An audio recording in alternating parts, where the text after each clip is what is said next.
রব্বুল আলামিন বলেন, ভূপৃষ্ঠে বিচরণশীল যত প্রাণী আছে সব প্রাণীগুলোকে আমি আল্লাহ আমার নিজের কুদরতে রিজিকের বন্দোবস্ত করি। এই প্রাণীগুলো কোথায় থাকে, কোথায় যায়, সব জায়গায় আমি রিজিক পৌঁছে দেই। রিজিক কেউ দিতে পারে না, রিজিকের মালিক কে? রিজিকের মালিক তিনি আল্লাহ। এজন্য আল্লাহ তাআলা বললেন, ওয়ারাযাকনাহুম মিনাত তাইয়্যিবাত। এরপর আল্লাহ বললেন, ওয়াফাদ্দালনাহুম আলা কাসীরিম মিম্মান খালাকনা তাফদীলা। আমি যত প্রাণী সৃষ্টি করেছি সকল প্রাণীর মধ্যে মানুষের মর্যাদা শ্রেষ্ঠত্ব আমি দিয়েছি। সুবহানাল্লাহ পড়েন। তাহলে এক নম্বরে আল্লাহ বললেন আমি বনি আদমের মর্যাদা বাড়ালাম। এরপরে বললেন স্থলে এবং সমুদ্রে চলাচলের জন্য যানবাহন দিলাম।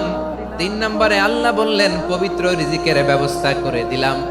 এরপরে আল্লাহ বললেন যত প্রাণী আছে, সৃষ্টি আছে, সবগুলার উপরে আমি মানুষকে শ্রেষ্ঠত্ব দিলাম।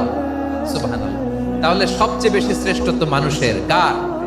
মানুষের। শুধু তাই নয় প্রিয় ভাইয়েরা, আকাশ এবং জমিনে যা কিছু আছে সবকিছু মানুষের জন্য, মানুষের কল্যাণে, মানুষের প্রয়োজনে, মানুষের বশীভূত করে সৃষ্টি করেছেন কে?